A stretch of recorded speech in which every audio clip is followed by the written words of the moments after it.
Est-ce que ça te convient pas? Tu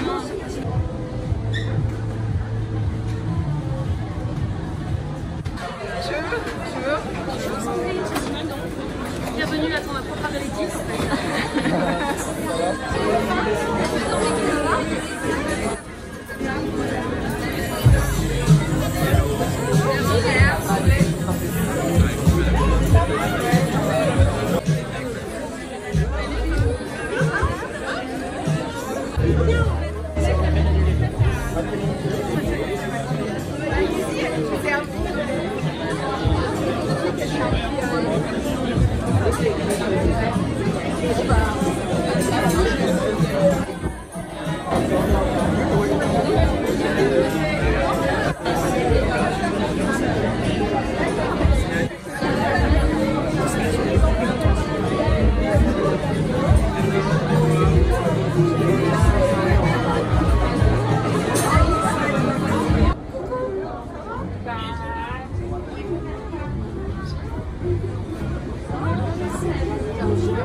Coucou Amy.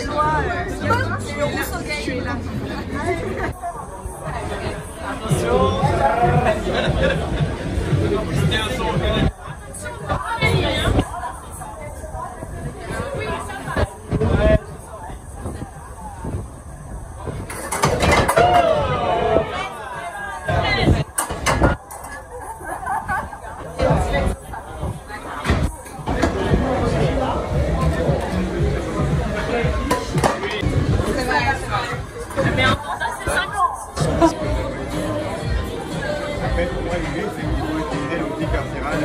La philosophie de ça, c'est de se dire qu'en fait, il y a une espèce de culture populaire, notamment autour des jeux comme ça, les jeux de kermesse, et que c'est ça qu'on veut retrouver, c'est que chacun s'y retrouve, parce qu'il n'y ait pas une espèce d'appréhension à venir dans un meeting, parce qu'on va entendre des paroles qui sont surplombantes, et là, voyez, c'est juste là, tout là, et l'idée c'est vraiment qu'on joue ensemble en fait, qu'on joue et qu'en même temps on dise quel avenir on veut, quelle société on veut, et en tous les cas sur les stands que j'ai fait pour l'instant ça a un certain succès. Ça c'est les meetings versus présidentielle 2022, pour ce nouvelle. Alors pour la garden party on fera différemment, mais pour l'instant on fait ça. Allez, on vous laisse tirer. Alors pour Sandrine, finalement c'est reposant. D'accord. Parce qu'il a eu peur de perdre avec. Ah non, c'est pas vrai de perdre, il a eu peur de dire. Vas-y, choisis du mec et choisis une mesure. Allez, choisis une mesure. Formation des personnels de police.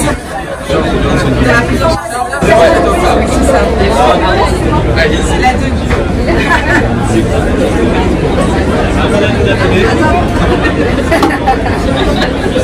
Imaginez même pas après. 5, 4, 3, 2, des dirigeants politiques et des puissants. Après, vous trouvez une solution. Donc, par exemple, prendre les règles électorales plus démocratiques. Et après, vous gagnez en mettant en place les mesures. C'est de la pression là.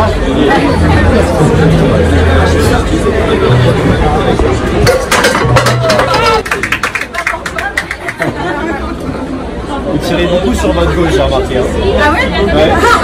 C'est un prisme. En fait, j'ai un prisme à gauche. C'est un parti pris dans la vie. Là, on est dans un moment qui est un moment de vérité. On a 5 ans pour agir, 5 ans pour changer le cours des choses, 5 ans pour faire en sorte qu'on ne subisse pas les catastrophes climatiques les unes après les autres. Et donc, il va nous falloir du courage, il va nous falloir de la force, il va nous falloir de la résistance, et surtout, il va nous falloir être tous et toutes ensemble pour y arriver. Et c'est ça que ma candidature porte. C'est-à-dire que l'écologie, c'est pas une décision prise par un ministère et connaissance, c'est ensemble qu'on décide de notre avenir. Un monde à reconstruire, de cimes et de forêts, malade notre avenir, mais qu'attend-on pour être les citoyens responsables d'une terre paysage?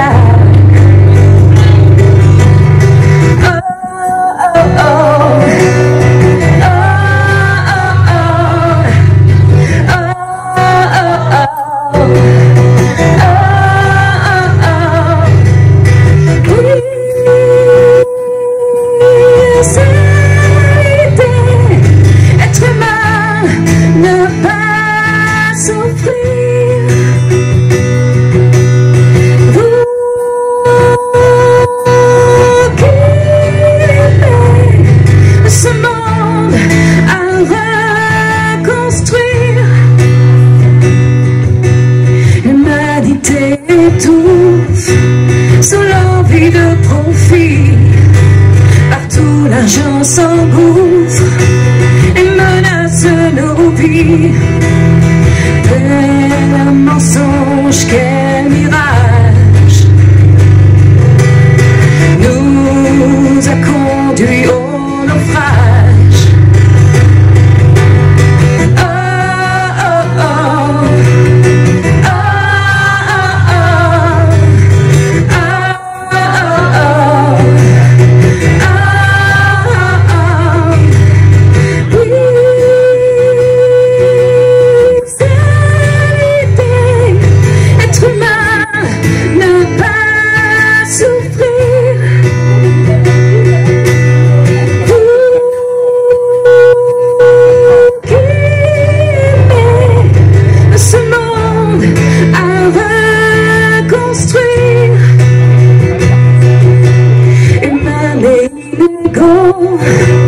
L'écart est un fossé dans ces guerres d'ego.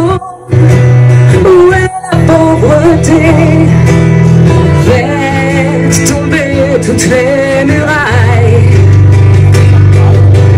La force surgira de nos failles.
J'ai rencontré Sandrine par le biais de son association En Parler, qui vient en aide aux femmes victimes de violences sexuelles.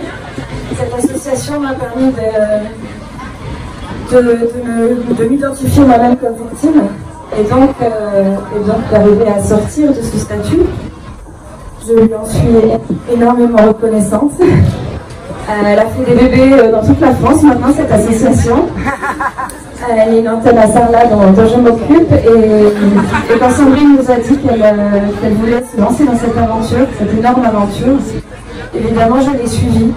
Je l'ai suivie parce que pour une fois nous avons, j'en suis convaincue, une personne intègre, sincère, profondément humaine et quelqu'un qui s'engage pour des valeurs.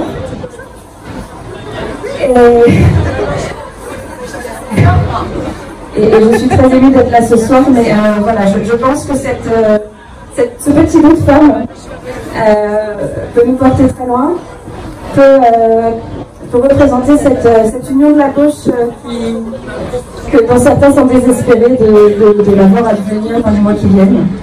Voilà, je pense que si les astres sont parfaitement alignés, quelque chose de très beau peut se passer. On va vous présenter nos 3 porte-paroles parce que 1 c'est pas rigolo, 3 c'est beaucoup mieux. Donc on a 2 vieilles filles chez nous, et c'est pas une série, ce sont les porte-paroles. La première du porte-parole c'est Mélissa Camara.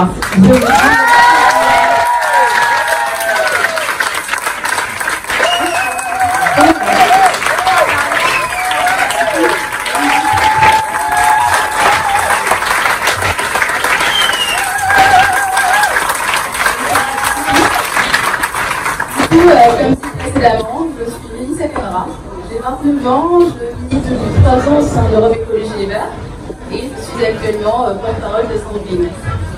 Donc mon militantisme est né lors de la Manif pour tous. Il y a quelques années, j'avais 22 ans, j'étais étudiante encore dans le placard. Et là, il y a ces gens qui sortent dans la rue et qui qui battent le pavé contre mes droits, contre nos droits. Donc là, j'ai eu une obligation, vraiment, de sortir du placard. Merci la Manif pour tous, finalement. Et moi aussi, de battre le pavé, de militer au sein de collectifs féministes, LGBT, pour mes droits futurs, pour les droits de mes futurs enfants. Donc voilà, j'ai commencé par l'associatif. Quelques années après, je me suis dit, finalement, ces partis politiques ne sont pas ultra représentatifs et je voulais être le changement que je voulais voir. Donc, il y a quelques années d'ailleurs, je n'étais pas prédestinée à être devant vous ce soir parce que si vous m'aviez posé la question, j'aurais dit les partis politiques ne parlent pas aux gens comme moi et ne représentent pas les gens comme moi. Et pourtant, j'ai grandi dans un milieu ouvrier et les politiques publiques ont un impact considérable sur la vie de mes proches, sur leur santé, sur leur pouvoir de vivre, sur leur bien-être. Quand on a un père soudeur, rallonger le temps de travail, ça veut dire quelque chose. Parce que faire de la soudure jusqu'à 68, 69 ans, c'est pas anodin. Quand on a grandi dans un quartier populaire, dans une cité ouvrière, dans une ville industrielle bordée par des voies rapides, l'inaction face aux enjeux de santé environnementale, c'est pas anodin.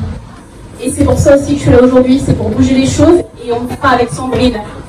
Bouger les choses, remettre le citoyen au cœur des politiques publiques, remettre le citoyen au cœur des décisions, et lutter contre toutes les discriminations.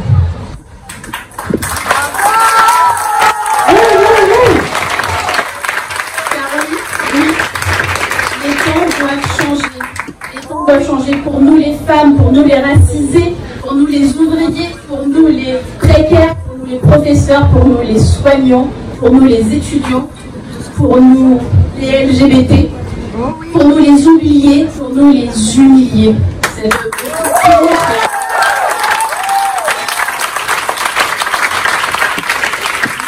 doivent changer.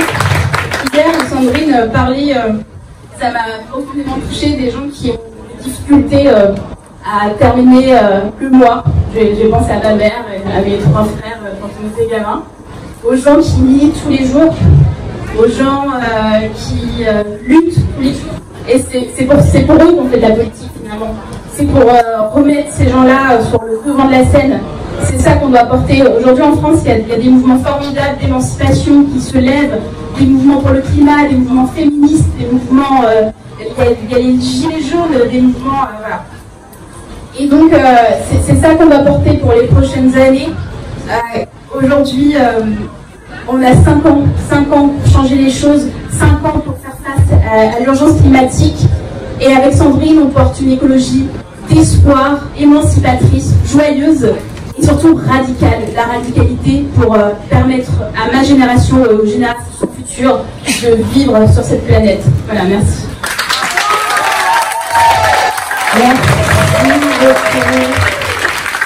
Alors voilà une porte-parole.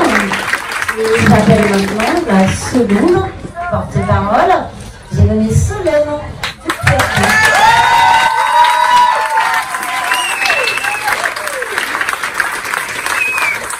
Et reçois ses conseils de micro pour pas te lancer.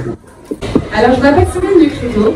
Je suis militante écoféministe depuis presque 3 ans maintenant.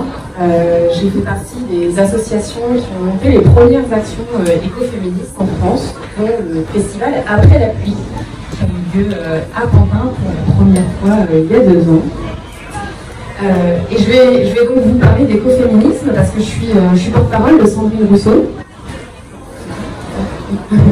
Je suis porte-parole de Sandrine Rousseau depuis pas très longtemps et je fais partie de la société civile, c'est-à-dire que je ne fais pas partie d'un parti. J'arrive vraiment avec ma casquette de militante associative et donc je vais vous parler d'écoféminisme et je vais vous raconter comment Sandrine m'a réconciliée avec la politique, comme je pense beaucoup d'entre vous ici. En fait, j'ai vu passer il y a quelques temps, début d'année, la candidature de Sandrine qui se revendiquait officiellement écoféministe et qui disait fièrement que l'écoféminisme ferait partie de son fil rouge de campagne et de son programme. Alors là, je me suis dit, franchement, chapeau, faut oser le faire, parce que même moi, j'avais conscience qu'en politique, c'était potentiellement se tirer une balle dans le pied. Mais bon, quand même, je me disais, voyons voir ce qui se passe. En ce moment, c'est un peu la mode, le féminisme, l'écologie, mettre les deux ensemble, si ça se trouve, c'est peut-être une étiquette politique. Donc, laissons place aux actes et voyons ce qui se passe après. Je suis quand même allée fouiller un peu qui était Sandrine Rousseau.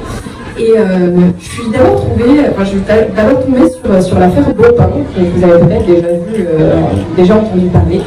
Et je me suis dit, waouh, en fait, donc elle a levé la voix pour lutter contre les violences sexistes et sexuelles avant MeToo, avant Balance ton port. Et elle l'a pas fait seule, elle l'a fait à plusieurs, sans toute sororité. Et j'ai trouvé ça vraiment hyper chouette. Je me suis dit, encore une fois, ça nécessite du courage. Et puis en plus de ça, elle ne s'est pas arrêtée là, parce qu'elle a monté un projet autour de ça. Elle a monté l'association En Parler. Elle a écrit des bouquins là-dessus. Et là, du coup, je me dis, il y a quelque chose, effectivement, si cette personne est capable de faire tous les ponts entre le féminisme et l'écologie, c'est qu'on a peut-être un avenir en politique dans l'écoféminisme. Suite à ça, a eu lieu le 7 mars, la journée de marathon écoféministe organisée par Sandrine et son équipe, qui était hyper chouette. En fait, la programmation était vraiment top. C'était un boulot monstre en fait, qui a été fait sur tout cet événement-là.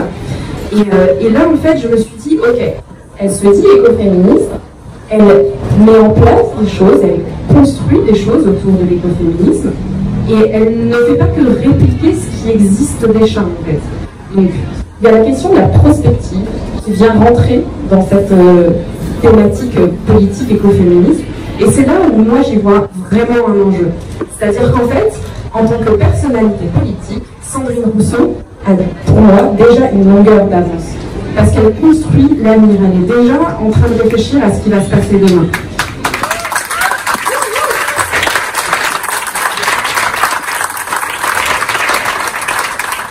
Donc autant dire que là j'étais déjà conquise. J'ai ensuite accepté le rôle de porte-parole, non sans difficulté, ce fameux syndrome de l'impostrice. Toujours est-il qu'on arrive à ce moment où je vous rencontre vous, en fait. C'est-à-dire que j'accepte de participer à la campagne et je rencontre l'équipe de campagne. Et là, je me rends compte qu'en fait, tous les beaux mots dont on parle en conférence, toutes les actions que moi j'essaie de mettre en place au quotidien au travers de mes associations et des actions de sensibilisation, tout ça, ben en fait c'est déjà en place dans la campagne. C'est-à-dire que rien qu'à voir la diversité des gens qui sont ici, de toutes les communautés, de tous ces fameux systèmes d'oppression qu'on essaie de venir déconstruire et qui sont portés en fait par ces gens-là, c'est ce qui moi me donne espoir en fait. Et vous rencontrez vous, l'équipe de campagne, franchement c'était la cerise sur le gâteau.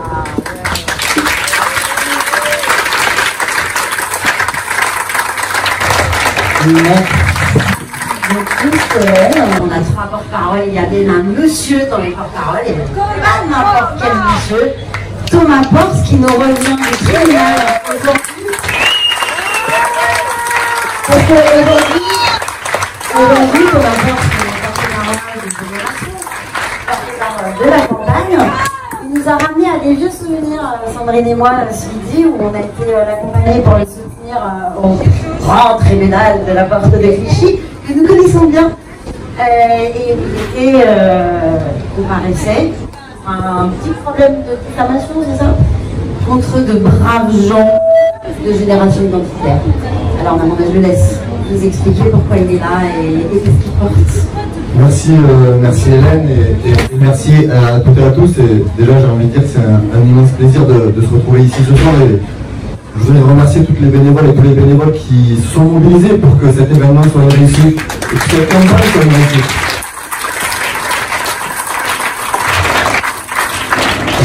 j'avais pas prévu de commencer par ça, mais effectivement cet après-midi, j'ai passé une partie de ma journée au tribunal puisque j'avais été assigné en justice par Génération Identitaire.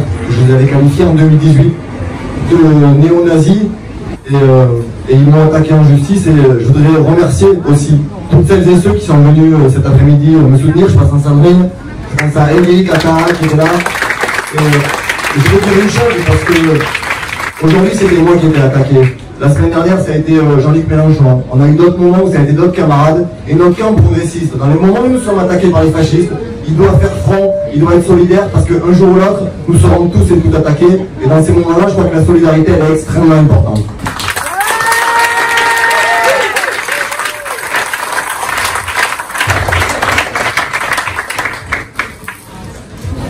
Je viens d'un parcours politique qui est plutôt classique et quand on m'a proposé la soirée, on m'a dit anti-meeting. Pour moi, c'était un peu particulier parce que j'ai été biberonné au meeting politique classique. Mais je crois que cette soirée-là, elle est à l'image de la campagne de Sandrine, c'est-à-dire qu'elle donne à voir des visages trop souvent oubliés, trop souvent maltraités, trop souvent méprisés, qui aujourd'hui, avec la candidature de Sandrine, ont trouvé un porte-voix, une candidate qui va porter cette parole dans l'hémicycle et qui va faire changer les choses. Et je crois que c'est extrêmement important de rappeler ça. Aujourd'hui, Sandrine, elle propose un véritable projet politique de rupture. Et je vais y revenir parce qu'on a souvent parlé de radicalité, mais la radicalité, c'est pas le gros mot. C'est simplement aujourd'hui que nous assumons de prendre des décisions politiques qui sont contraires à certains intérêts privés, mais qui vont permettre de réduire les inégalités sociales, qui vont permettre de sauver la planète et de livrer un avenir décent à nos enfants et de construire une société de justice sociale. C'est ça le projet Quinquante Sandrine, et c'est aussi pour ça que j'ai accepté de la rejoindre, parce que c'est un véritable projet d'émancipation sociale et écologique.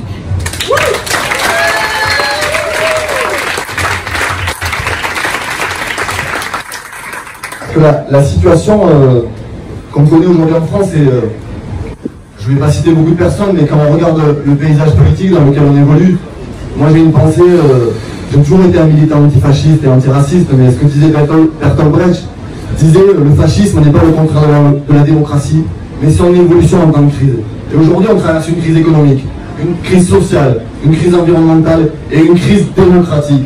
Et si les symptômes étaient déjà présents avant, la crise du Covid a révélé l'urgence à changer de modèle de société. Et c'est ce qu'a dit Sandrine. Ça a été la seule d'ailleurs à le dire au débat de hier soir. C'est qu'il n'y aura pas d'écologie politique radicale dans un système capitaliste qui ne tolère pas qu'on remette en cause les logiques de prédation, les logiques d'accumulation de richesses, les logiques de profit.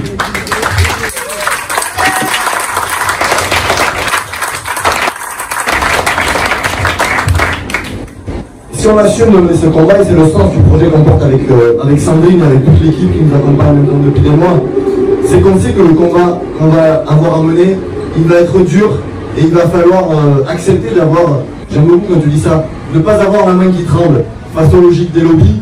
Et moi, dans ma génération, j'ai un exemple qui m'a marqué, sans rentrer dans beaucoup de détails, mais ce qui s'est passé à Ouiens à l'époque. On a eu un vote populaire, un gouvernement démocratique qui a été élu sur des orientations antilibérales et où l'Union européenne est venue contraindre et renier le vote populaire. Et la France à l'époque a été dans un silence honteux. Et on sait que demain, si on veut appliquer notre programme politique, il faudra assumer d'avoir des choix courageux, des choix forts et de sortir aujourd'hui à la fois de ce qui s'applique au niveau européen et sortir du cadre de certaines lois qui aujourd'hui ne nous permettraient pas d'appliquer notre programme politique.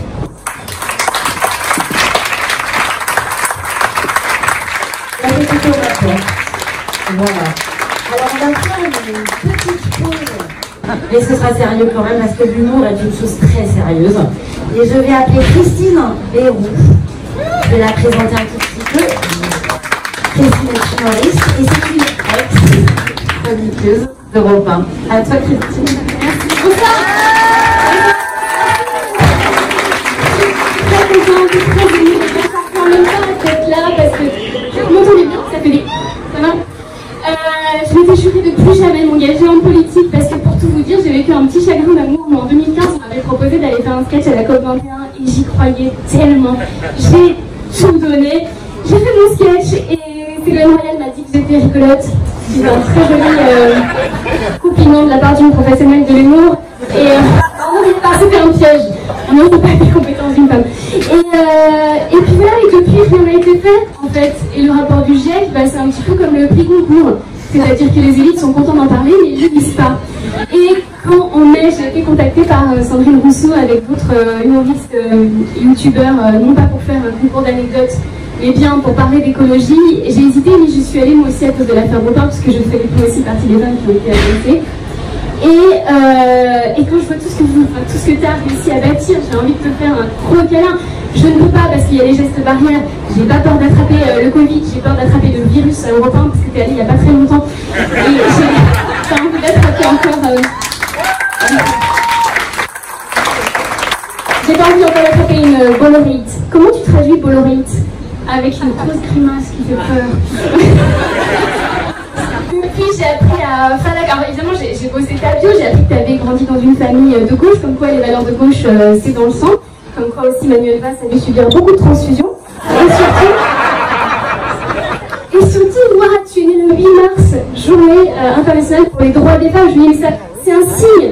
Et puis j'ai appris que Gérald Darmanin était né le 11 octobre, qui est la journée de mobilisation internationale pour le droit des filles. Ce qui prouve bien que ça ne veut rien dire. Gérald Darmanin qui n'a pas que des défauts, parce qu'il est quand même notre... Là, mon fusil de garde. Il est quand même notre pont vers les Républicains, puisque les Républicains aussi, en 2018, ont réclamé sa démission.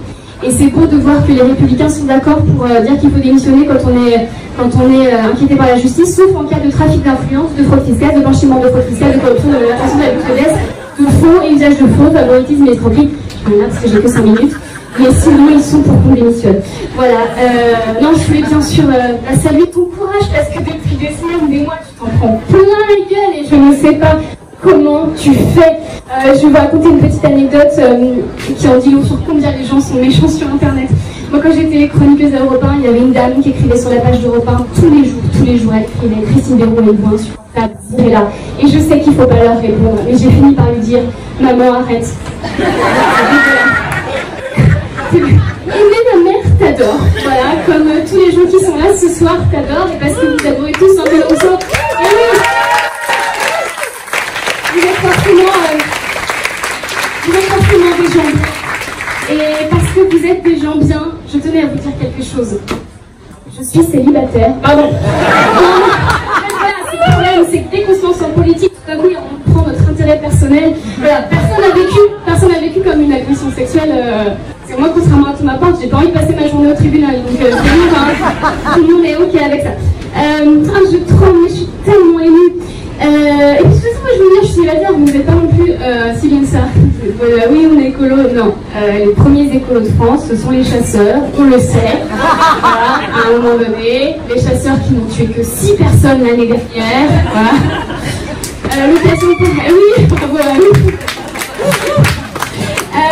L'occasion pour moi de dire à quel point c'est difficile de défendre la cause animale, on est rallié, on est moqué, alors que c'est un truc de base, que les êtres vivants sont tous... Bah voilà, c'est notre responsabilité de ne pas les faire souffrir. Et il y a quelques... Oui, waouh, c'est incroyable.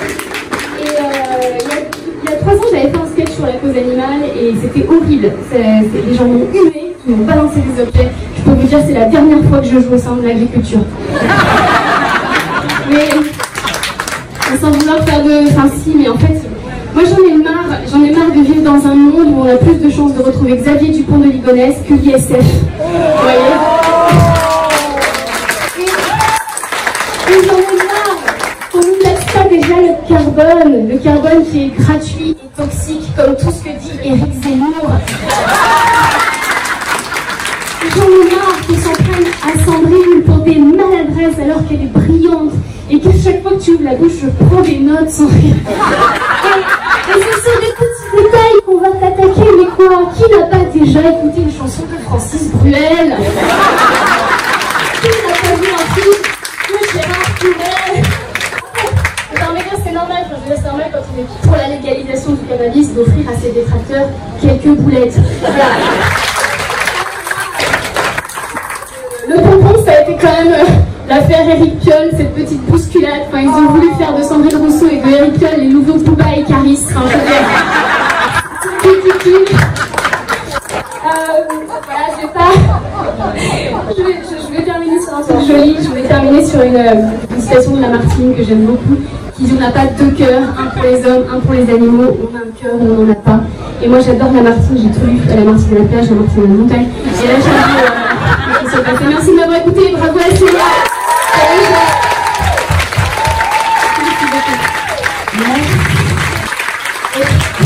Alors du coup, comme Célia est là, je vais lui donner hommage parce que j'envoie une demande aux personnes qui ont insisté la semaine dernière pour qu'il y ait une traductrice en langue des signes, parce qu'on dit ce qu'on fait et on fait ce qu'on dit. Et d'ailleurs, il y a une cagnotte pour aider à rémunérer, parce qu'évidemment, elle est salariée, tout le monde est bénévole, sauf les gens, ça c'est un travail qu'on ne peut pas faire bénévole. Donc il y a une petite cagnotte, ma collègue rousse Laure qui est à la sortie, elle a une petite cagnotte. Si jamais vous avez de l'argent qui traîne et que vous voulez nous aider à bien rémunérer madame, n'hésitez pas. À toi Bénédicte. Bonsoir, bonsoir à toutes et à tous. Je suis ravie de voir qu'il y a du monde pour soutenir Sandrine dans cette campagne nécessaire. Moi je suis chez les Verts depuis 10 ans et je suis d'autant plus contente de l'avoir menée cette bataille. On m'a demandé de parler d'école. J'ai été conseillère régionale dans l'ancien mandat, conseillère régionale écologiste, et j'étais commissaire à l'éducation. Je me suis donc occupée d'école et je suis par ailleurs prof. Et l'école, c'est un sujet fondamental et c'est une des raisons d'ailleurs qui m'ont fait soutenir Sandrine, j'y reviendrai. L'objectif politique des libéraux, aujourd'hui, il est limpide. Il est de créer un marché de l'éducation et de retrancher du système éducatif français tout ce qui arrive encore à un projet d'émancipation individuelle, mais aussi collective. Celle de construire une société de citoyennes et de citoyens conscients des enjeux, partie prenante du devenir politique de notre pays. Les libéraux diminuent continuellement les moyens du système d'éducation publique, tandis qu'ils provoquent et soutiennent les stratégies de promotion sociale des familles qui le peuvent par son évitement. Valérie Pécresse, dont j'ai combattu la politique d'éducation en tant que conseillère régionale, a rétabli toutes les aides non obligatoires au privé et en a institué de nouveau. Si on les laisse faire, l'école publique deviendra bientôt celle des pauvres, voire des très pauvres, comme aux États-Unis. Au manque de moyens s'ajoute leur répartition inégalitaire entre les établissements en fonction de leur implantation sociale, mais aussi, de fait, de la catégorie sociale des familles qui les fréquentent, mais aussi, de fait, de l'origine migratoire des familles qui les fréquentent. Cette inégalité renforce la ségrégation et la situation faite à un très grand nombre d'enfants et de jeunes qui sont privés de moyens humains, matériels et de la diversité sociale propre à leur permettre d'accéder à la réussite scolaire. Mais les libéraux ne conçoivent pas seulement l'école comme un marché économique dynamique, et il l'est, un marché économique en croissance, puisqu'elle est sans cesse et davantage privatisée. Et à l'instar de la bourgeoisie à laquelle ils appartiennent en général, ils la conçoivent aussi comme un moyen d'assurer aux classes dominantes la légitimité symbolique qui concourt à les maintenir au pouvoir et à justifier une hiérarchie sociale qu'ils prétendent fondée sur le mérite. Le mérite, une fiction qu'ils ont forgée et institutionnalisée à leur seul bénéfice.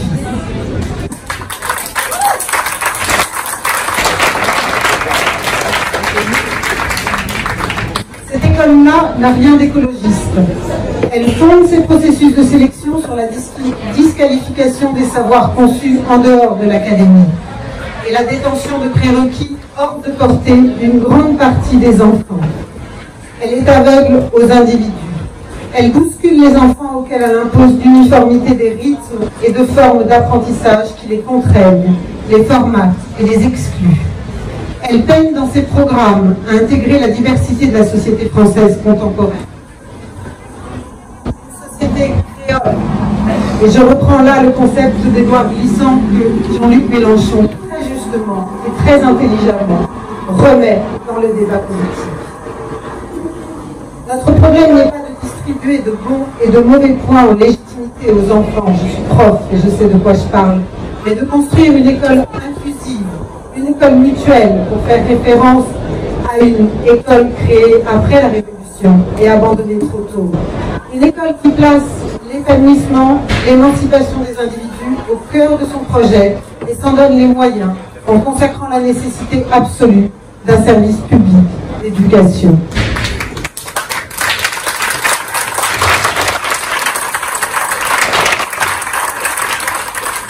Alors pour conclure, parmi toutes les raisons qui m'ont fait choisir Sandrine, il y en a bien d'autres que celle-ci.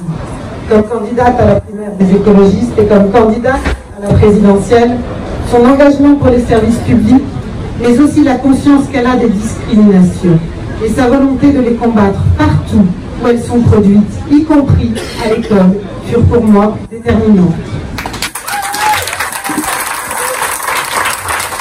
Merci beaucoup. J'appelle maintenant M. Lucas Pelletier au rapport. Et Lucas va avoir le défi d'être la seule personne et un homme qui va respecter les 2 minutes de prise de parole. Alors, donc, encore, Lucas, tu vas y arriver. Moi, je suis un enfant de personne.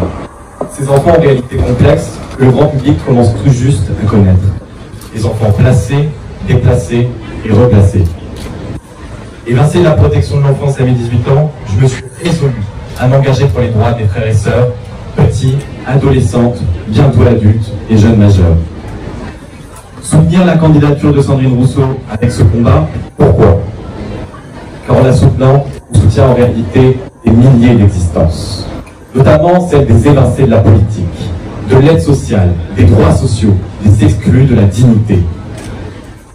Avec la victoire sera la fin d'une époque, celle d'une relégation systématique, de violences systémiques, d'injustices et de traumas qui auraient pu être évités. En interne, nous ne sommes pas relégués à une place subalterne.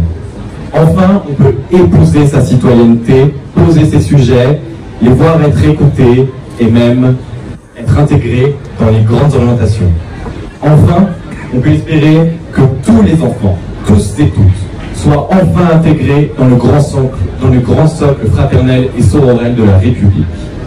Enfin, les existences ne sont pas prises à la légère et enfin, avec une campagne populaire de lutte et de force et avec une candidate combative, transparente et claire, les temps vont changer.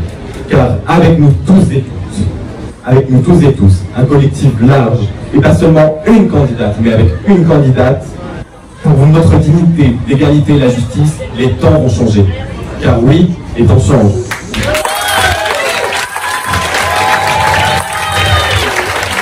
Bravo, Lucas. Et maintenant, eh ben, il y a certains, ils l'appellent Queen Annie. Elle s'appelle Annie Lamar.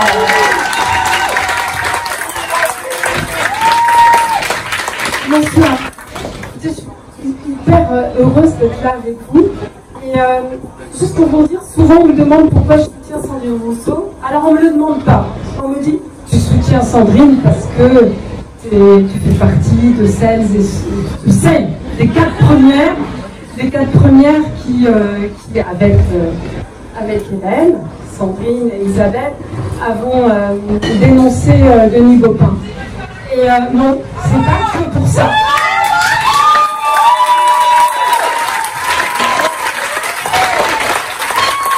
Non, parce que c'est pas parce que nous sommes des femmes que nous ne pensons pas, que nous ne réfléchissons pas, et que nous n'avons pas une approche politique des choses, et qu'en fait je soutiens Sandrine parce que je suis très proche politiquement d'elle, et qu'on aurait pu ensemble être sur le même banc pendant une semaine, mais que nous aurions pu ne pas être d'accord politiquement. Voilà. Donc quand Sandrine m'a dit, moi je me présente et j'ai envie d'aller à la primaire, je lui dis, mais vas-y, et moi je te soutiendrai. Alors pourquoi moi je soutiens Sandrine? Entre autres, je vais vous raconter juste une histoire, mais pour plein de choses, parce que c'est quelqu'un que je trouve radical, et moi, ça me convient, la radicalité, parce qu'on a vu le système du non-radical, où on en est, on est dans le mur, on ne va pas s'en sortir, et qu'on s'en sortira juste en sortant de ce système, et en faisant qu'on change, et que oui, que les temps changent. Mais au-delà de ça, moi j'ai interrogé les autres candidats, alors moi je suis adhérente d'Europe Écologie Les Verts. Je les ai interrogés sur les Jeux Olympiques. Je leur ai dit, vous pensez quoi des Jeux Olympiques? Et vous pensez quoi des dégâts qui sont liés aux Jeux Olympiques? Alors, peut-être qu'ici, il y a des gens comme moi. Moi, j'ai fait beaucoup de sport. Hein. J'ai fait de la compétition, je me suis cassée. J'ai mal partout. J'ai fait de l'athlétisme longtemps et beaucoup trop. Avec du recul, mes filles n'en font pas. Je leur ai dit, les filles, faites des sports qui vous font pas de mal. Et j'en ai discuté discuté avec Sandrine et nous sommes allés ensemble sur les jardins d'Aubervilliers. Et nous sommes allés ensemble sur les jardins d'Aubervilliers et je lui ai dit, tu vois Sandrine, ça c'est un combat. C'est un combat qui me semble important parce que il réunit absolument tout ce contre quoi tu es et ce pourquoi tu te bats. Les jardins d'Aubervilliers, ce sont des jardins qui existent depuis une centaine d'années et qui permettent à des gens de se nourrir, qui permettent à des gens de se sociabiliser, qui permettent à des gens de respirer. Parce que Aubervilliers est une des villes les plus pauvres, une des villes les plus pauvres d'Île-de-France, une des villes les plus pauvres en France. Et vous voyez ce qu'on fait pour avoir des Jeux Olympiques, pour avoir un CIO qui gagne de l'argent, parce que c'est ça les Jeux Olympiques, c'est le CIO qui gagne de l'argent avec des sponsors qui gagnent de l'argent. Donc voilà, Sandrine a été la seule des candidates et des candidats à me suivre sur ce combat, parce qu'elle a compris. Et ce qu'elle a compris aussi, c'est que les jardins d'Aubervilliers, c'est la sociabilisation de toutes et tous. Et en ce moment, sur les jardins, nous avons une femme qui est sur un fauteuil roulant, qui s'appelle, dont le surnom est Colibri, qui se fait malmener par la police, qui se fait malmener par toutes et tous ces gens qui sont pour la bétonisation des jardins. Et j'ai envie de vous demander ce soir de soutenir Colibri, parce qu'elle est vraiment très malmenée. Et ça, c'est pas possible. Et Sandrine, je sais qu'elle est avec.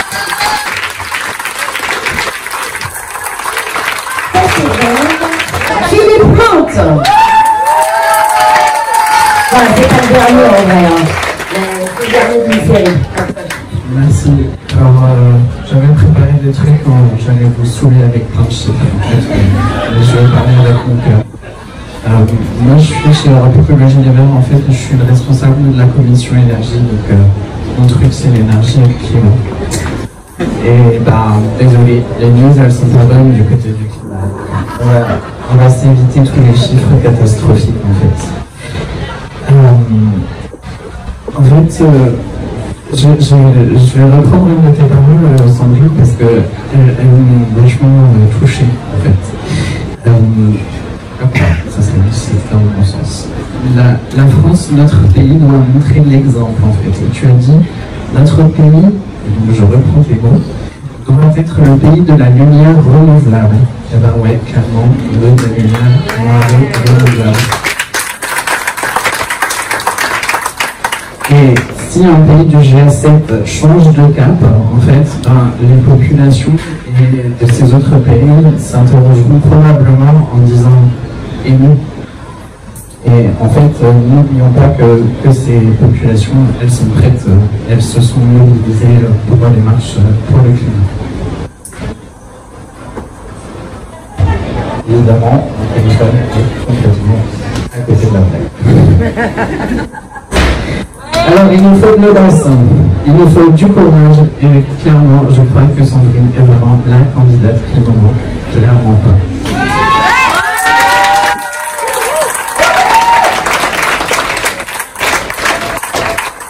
Et ce courage et cette audace, ça passe par un prix du carbone qui est élevé, 200 à 250 € la tonne par mois.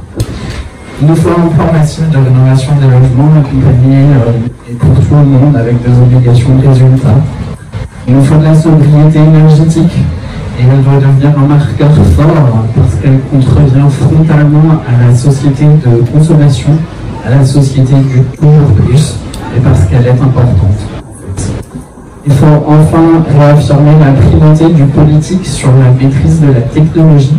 Ce sont les politiques qui décident et à travers elles, les citoyens et les citoyennes. Il faut remettre de l'implication citoyenne sur ce sujet. Et je ne sais pas si vous l'avez remarqué, mais toutes ces mesures, eh bien, ce sont des mesures qui sont dans le programme, ce sont des mesures radicales, mais justes, en fait. C'est le programme de Sandrine. Et moi, ça me va.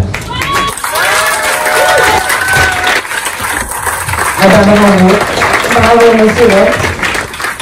Vous avez tenu aussi. Alors maintenant, je vais passer la parole à Lorraine Leloup. J'invente des mots. Alors j'ai décidé qu'elle était démocratiseuse, parce qu'elle fait en sorte de faire avancer la démocratie. C'est aussi une agitateuse des d'éducation populaire dans les quartiers. Alors à toi, ce sont les études, de toute façon.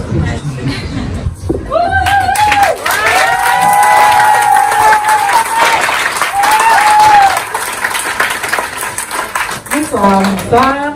Moi, je dis pas que je suis une démocratiseuse, je dis que je suis une vulgarisatrice politique. Mais voilà, avec mon l'asso que j'ai co-créé qui s'appelle Cité des Chances, on dit qu'on démocratise la démocratie dans les quartiers populaires parce qu'en fait, on s'est rendu compte qu'avec le cofondateur du locaux, qu'on était un petit peu seul dans certaines réunions publiques, dans certaines peu de consultations qu'il y a sur nos territoires. Et qu'il fallait que ça change et que ce ne soit pas une chance ou le fait qu'on ait été éduqué par une famille, etc., qui fasse seulement qu'on puisse s'engager en politique. Donc on essaye de changer ça par la pratique à l'école, justement. Donc voilà, c'est ce qu'on fait. Et donc, moi, tout simplement, je fais partie d'aucun parti politique, je suis du milieu associatif. J'ai été récemment, on m'a beaucoup poussé en politique en 2020 puisque j'ai été récemment élue à l'environnement et la citoyenneté à Fos dans le Val d'Oise.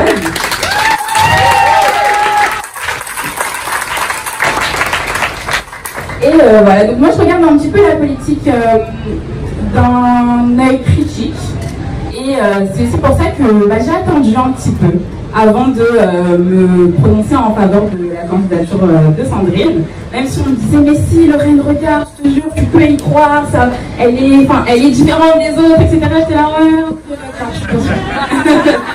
je suis pas sûre, laisse-moi bien vérifier d'abord. Et du coup, j'ai bien vérifié, j'ai bien fouillé, j'ai bien analysé. Et je me suis dit que effectivement, il fallait que j'apporte mon soutien à cette candidature. Déjà en tant que féministe, tout simplement, en tant qu'antiraciste, en tant que femme qui lutte contre toutes les discriminations, le validisme, le racisme, l'hybrasisme, etc. C'était tout simplement logique en fait que j'apporte mon soutien à cette candidature. Et je pense qu'on devrait tous et toutes le faire, en fait, tout simplement. Et je pense que c'est pour ça qu'on est là. Mais il faut qu'on soit plus. Et j'espère qu'on sera plus et que ça fera boum, parce que je vois déjà que ça fait boum dans la presse. Ça dérange. Et moi, quand ça dérange, j'aime bien.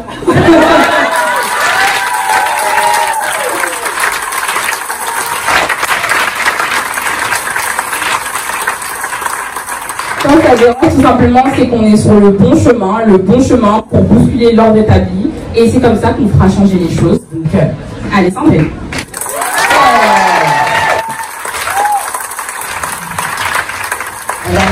Merci Lorraine. Et alors, juste parce que vous dites, quand est-ce qu'on va enfin entendre Sandrine? Ça viendra. Sandrine Roudot, Adélaïde Bon.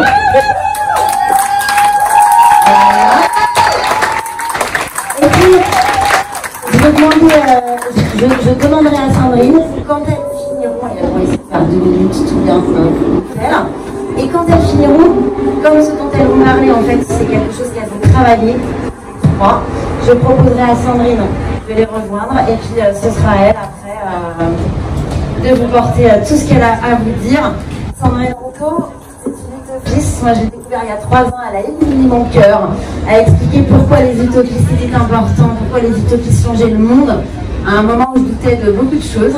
Voilà, elle est romancière, autrice et éditrice aussi. Et très écologiste.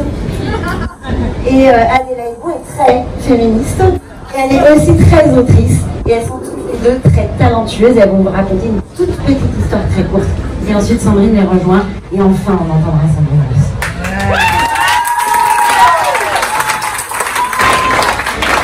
Dans la politique, à moment de la politique du terrain, de la politique que vous avez menée dans cette campagne, côte à côte, c'est tout ensemble, et puis aussi le moment de la politique, de la pensée.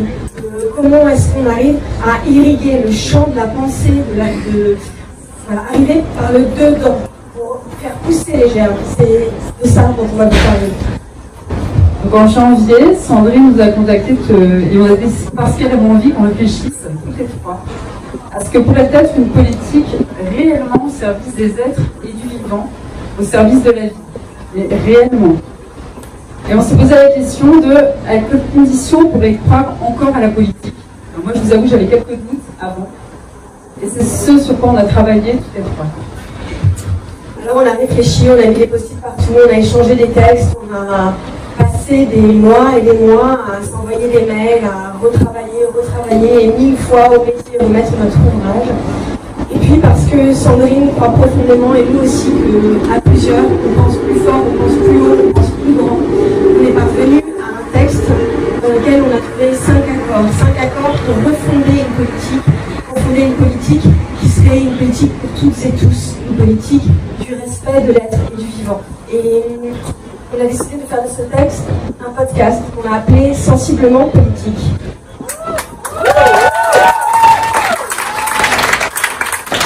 Alors, comme l'a dit Adélaïde, il y a 5 accords, mais sensiblement politiques, c'est parce qu'en fait, on a une évidence à un moment donné. On s'est dit, mais finalement, à considérer que la sensibilité est une faiblesse, à penser que nos colères, nos indignations, nos élans, notre souffrance pour le monde n'avait pas le droit de citer, on a fait finalement de l'indifférence une gouvernance. Et que peut-être, si on en est là avec ce niveau d'inégalité, de violence, ce saccage du vivant, c'est peut-être par ce déni de la sensibilité.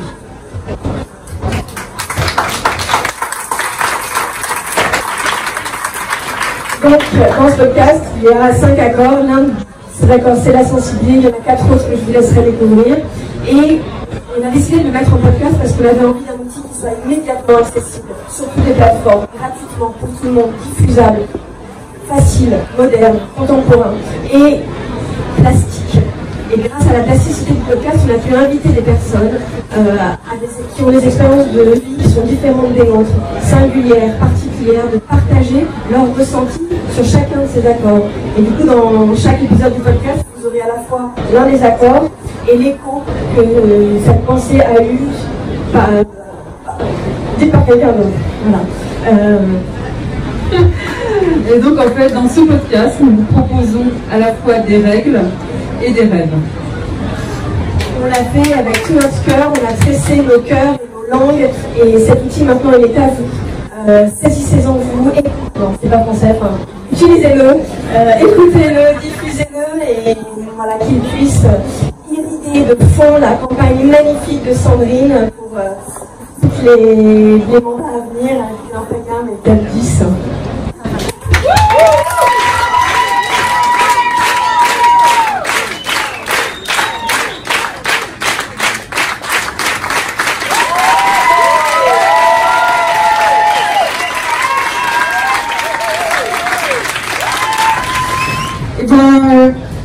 Je suis hyper impressionnée que vous soyez tous et toutes là ce soir. Je suis hyper impressionnée des paroles qui ont été dites sur cette estrade à l'instant. Et toutes ces paroles qui portent à chaque fois un combat, à chaque fois quelque chose, et à chaque fois quelque chose de radical, et surtout quelque chose qui systématiquement va nous permettre, grâce à toutes les mains qui sont autour de cette table, eh bien de la renverser, la table. Parce que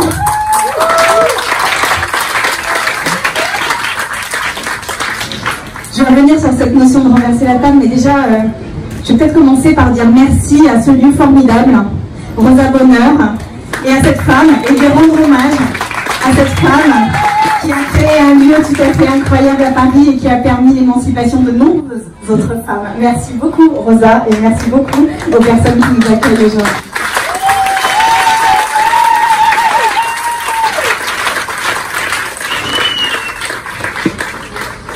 Je voudrais aussi remercier très chaleureusement toutes les personnes qui, depuis le début de cette aventure un peu folle, il faut reconnaître, ont suivi, m'ont accompagné et qui aujourd'hui permettent que vous soyez tous et toutes là et qui ont permis aussi l'organisation de cette soirée. Et je voudrais vraiment que vous fassiez un tonnerre d'applaudissements à l'équipe tout à fait incroyable qui m'accompagne depuis le début.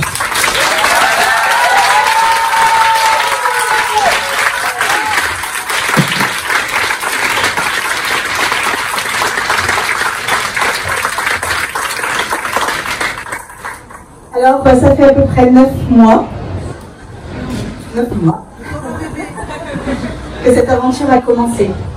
Cette aventure, je l'ai dit dans un débat, elle a commencé parce que il y a eu un remaniement ministériel, sans doute n'est-ce pas la seule raison, mais sans doute y avait-il un engagement politique de longue date et puis surtout une espèce d'envie d'en refaire de la politique et de ne pas la laisser à celles et ceux qui nous en écartent de la politique. Et quand ce remaniement ministériel a eu lieu, eh bien oui, quelque chose en moi a véritablement explosé, a fait l'objet d'une déflagration. Et je me suis dit que nous ne pouvons pas, tous et toutes, nous ne pouvons pas continuer de nous laisser nous faire humilier publiquement de cette manière-là.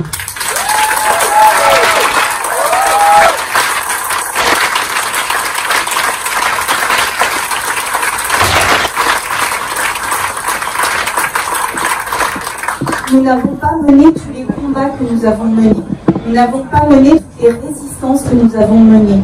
Nous n'avons pas mis parfois notre santé en danger, nos corps en danger, nos familles, nos proches en danger, pour que le pouvoir se rie de nous. Et ce qui s'est passé ce jour-là, c'est que j'ai regardé un peu autour et je me suis dit, finalement, comment on peut y aller ? Comment on peut aller mettre nos corps dans cette présidentielle? Et comment on peut porter ce message finalement assez simple, que vous ne pourrez pas faire de la politique, vous ne pourrez plus faire de la politique publique sans nous.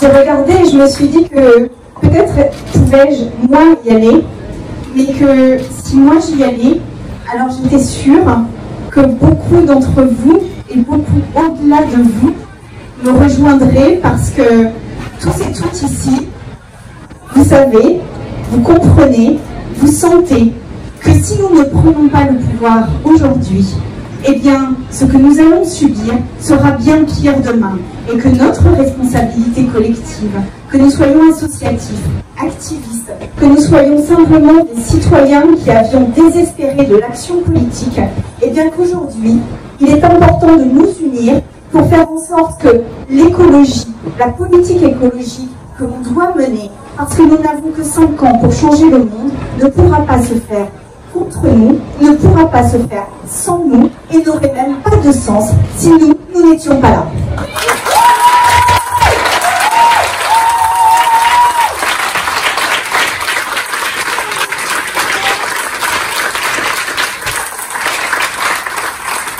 Alors oui, nous avons 5 ans pour agir, 5 ans pour changer notre système économique, notre système productif, mais surtout 5 ans aussi pour changer de société.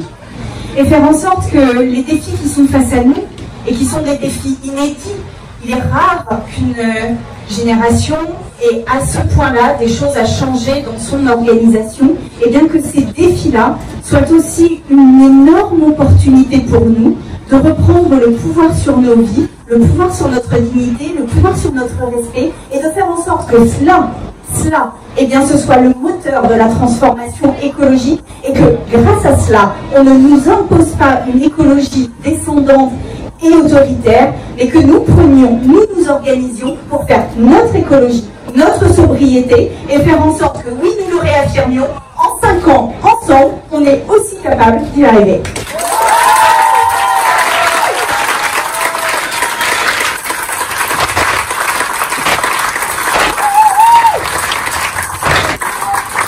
Alors, il y a 9 mois, eh bien, les premières interviews que j'avais, qui étaient rares, on courait un peu après les journalistes, étaient des interviews, on se demandait un peu d'où je venais, qui j'étais, et qu'est-ce que je faisais surtout dans cette primaire. On me disait toujours que ce serait Piolle et Jadot, Jadot-Piolle, Piolle-Jadot, Jadot-Piolle, bon, enfin ça dépendait un peu du sens. Hein. Et aujourd'hui, 9 mois après, on dit mais en fait, vous pourriez la gagner cette primaire.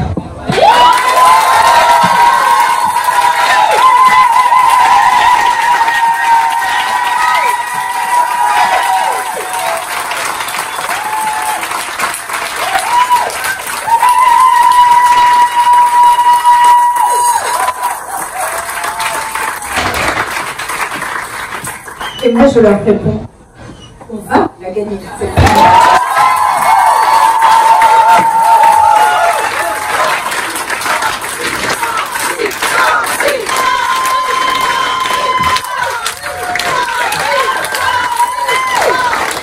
Tout le chemin parcouru, et ce chemin parcouru, il est grâce à vous.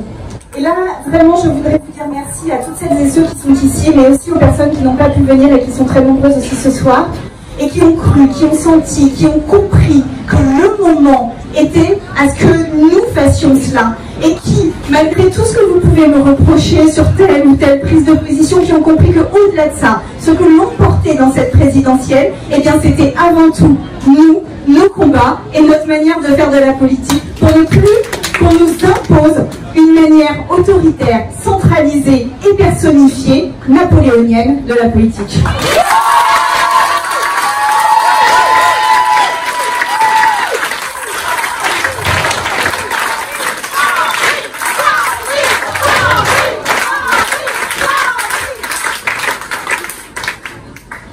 Et au fil des semaines, au fil des mois, eh bien, le nombre de personnes qui rejoignent cette campagne augmente et augmente de manière incroyable. Et ce que je voudrais vous permettre de dire d'ici déjà 2 semaines, et puis ensuite le 20, je crois que c'est le 20 mai 2022, il faut que je regarde la date parce que ça peut me concerner. Avril, c'est le 20 avril 2022. Eh bien, ce que j'aimerais qu'on se dise ensemble le 20 avril 2022, c'est cette aventure était folle. Tout le monde nous disait que c'était impossible. Et pour autant, parce qu'on y a cru, eh ben on l'a fait.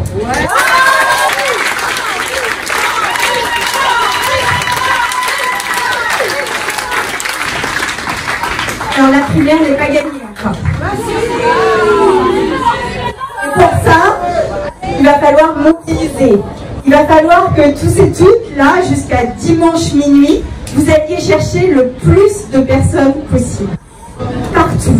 J'ai des témoignages incroyables. C'est le voisin de palier, c'est le vigile à l'entrée d'un magasin, c'est la cousine, c'est la grand-mère, c'est la prof ou c'est un élève. Peu importe, vous allez chercher qui vous voulez. Mais dès qu'il a 16 ans, dès qu'il ou elle a 16 ans, qu'il soit ou qu'elle soit française ou résidente, vous leur dites que le seul site qu'ils ont à consulter pendant les 2 prochains jours, c'est lesécologistes.fr et que tout le monde va inscrire le maximum de personnes. C'est jusqu'à dimanche minuit, je compte vraiment sur vous.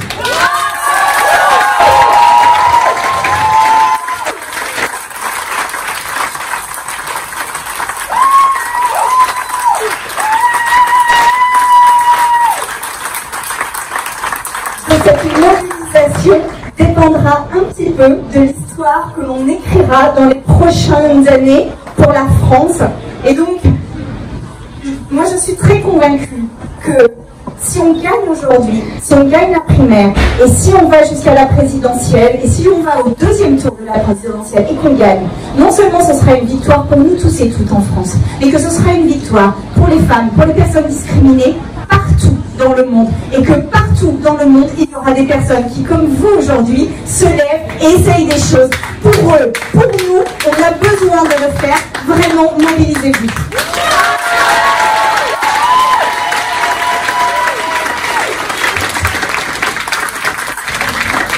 Je voudrais aussi vous dire que toute l'énergie que j'ai, parce qu'évidemment, vous avez remarqué que cette campagne n'est pas complètement simple et qu'on a quelques opposants dans la campagne, qu'on a des personnes qui ne nous aiment pas tellement et qui voudraient surtout ne pas nous voir gagner. Eh bien, je voudrais leur dire tout simplement aujourd'hui que vous ne nous intimiderez pas, parce que nous sommes nombreux, parce que nous sommes la majorité et que par les urnes, eh bien, nous allons gagner.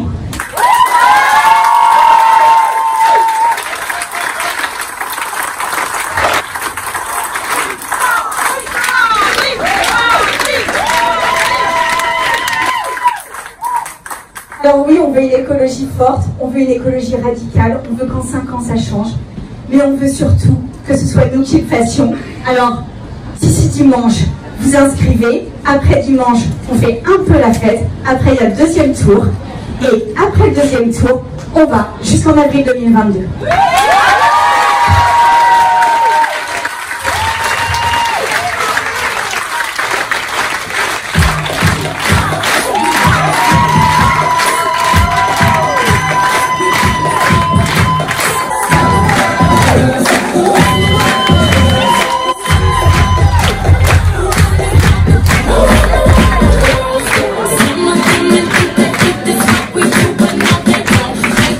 Come